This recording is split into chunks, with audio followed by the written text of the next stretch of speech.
धन्यवाद सभापति महोदय, आपने मुझे इस विशेष चर्चा पर बोलने का मौका दिया। भारत के संविधान के 75वें वर्ष की चर्चा के मौके पर मैं सबसे पहले संविधान बनाने वालों की दूरदृष्टि को सलाम करती हूँ। एक युवा सांसद के तौर पर मैं अपनी उम्मीदों को संविधान के साथ जोड़कर खास तौर पर ये बताना चाहती हूँ कि आज हमारे देश में पिछड़े, दलित, अल्पसंख्यक समुदाय को किस तरह अपने संवैधानिक अधिकारों और आज़ादियों की हिफाजत के लिए हर रोज़ मुश्किलों का सामना करना पड़ रहा है। Doctor B.R. अम्बेडकर के कथन से अपनी बात रखना चाहती हूँ। उन्होंने कहा था, मुझे अपने भारतवर्ष पर फक्र है कि जिसके पास ऐसा संविधान है जो लोकतंत्र, समाजवाद और सेक्युलरिज्म को संजोता है। लेकिन आज ऐसा लगता है जैसे संविधान की किताब तो है पर इसे चलाने वालों का ईमान गुम हो गया है।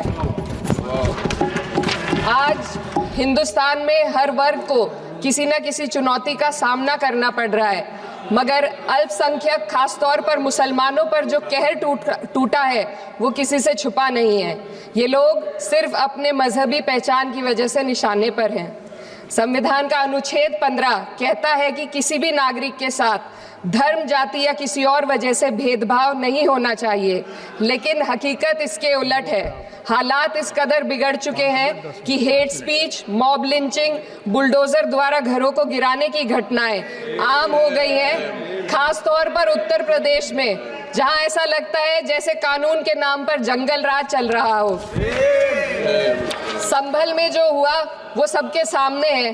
पुलिस के संरक्षण में निर्दोष लोगों की हत्या की गई और सरकार ने चुप्पी साध ली। अल्पसंख्यकों पर हिंसा बढ़ती जा रही है, मगर सत्ता में बैठे लोग या तो आंखें मूंदे हुए हैं या फिर इन घटनाओं को बढ़ावा दे रहे हैं। हद तो तब हो जाती है जब न्यायपालिका की बात भी अनसुनी कर दी जाती है। सुप्रीम कोर्ट ने मॉब लिंचिंग पर 11 सूत्रीय निर्देश जारी किए थे। इसमें साफ कहा गया था कि राज्य सरकारें और पुलिस इस तरह की घटनाओं को रोकने और दोषियों पर सख्त कार्रवाई करने के लिए जिम्मेदार हैं, लेकिन आज भी इन निर्देशों पर अमल नहीं हो रहा है। हाल ये है कि मॉब लिंचिंग को रोकने की बजाय सत्ता में बैठे लोग आग में घी डालने का काम कर रहे हैं। उनकी जुबान से ऐसी बातें निकलती हैं जो नफरत को और बढ़ावा देती है। ये अशांति अब इतनी गहराई तक फैल चुकी है कि हमारे समाज के धर्मनिरपेक्ष चरित्र पर गंभीर सवाल उठ रहे हैं। साल की शुरुआत में ही कई राज्यों में दुकानदारों को अपने नाम बोर्ड पर लगाने के लिए मजबूर किया गया। इसे सेहत और सुरक्षा के कानूनों का हिस्सा बताया गया, मगर असल मंशा कुछ और थी।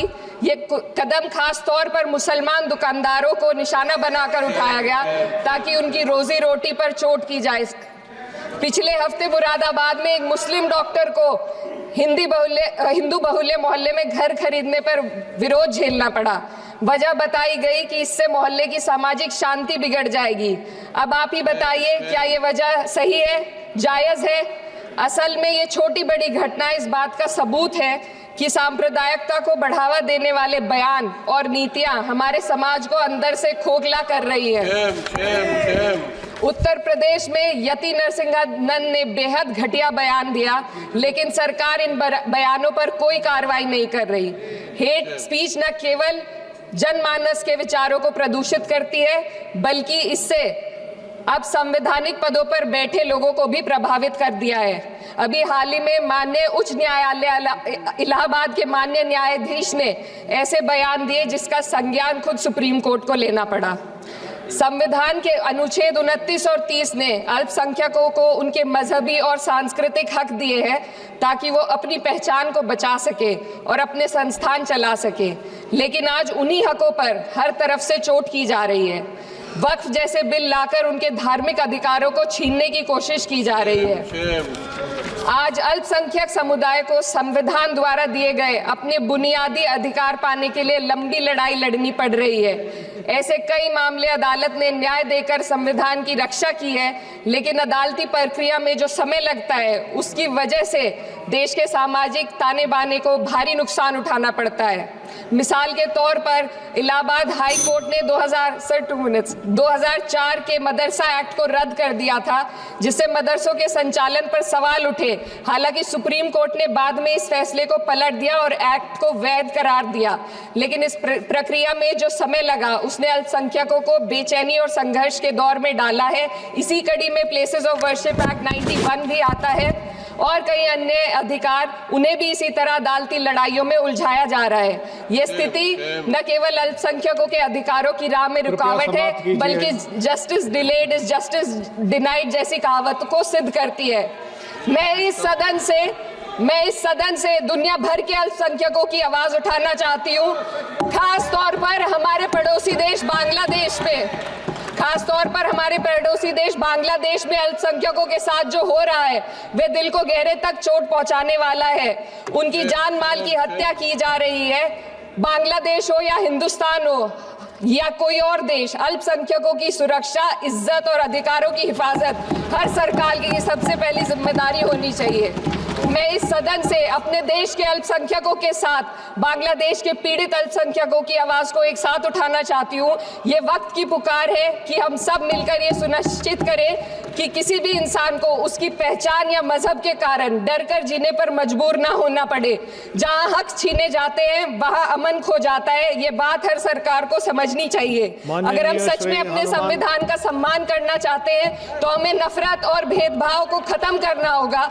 हमें ये दिखाना होगा कि ये मुल्क हर वर्ग, हर जाति, हर धर्म और हर समुदाय का है, और जब तक ऐसा नहीं होगा तब तक संविधान की आत्मा सिसकती रहेगी। सर, अपनी बात को खत्म करते हुए मैं एक शेर अर्ज करना चाहती हूँ। ये दाग दाग उजाला, ये शब गजीदा शहर, वो इंतजार था जिसका, ये वो शहर तो नहीं। लेकिन अगर इस सदन में बैठे हम सभी सदस्य ये ठान ले कि हमें संविधान के मूल्यों को लागू करना है और उसे लागू करने का प्रयास करें, तो वह सुबह जरूर आएगी जिसके लिए लाखों भारतवासियों ने अपने जानों की कुर्बानी दी थी। अल्पसंख्यक, खासतौर पर मुसलमानों पर जो कहर टूटा है वो किसी से छुपा नहीं है। ये लोग सिर्फ अपने मजहबी पहचान की वजह से निशाने पर हैं। हालात इस कदर बिगड़ चुके हैं कि hate speech, mob lynching, bulldozer द्वारा घरों को गिराने की घटनाएं आम हो गई हैं। अल्पसंख्यकों पर हिंसा बढ़ती जा रही है, मगर सत्ता में बैठे लोग या तो आंखें मूंदे हुए हैं या फिर इन घटनाओं को बढ़ावा दे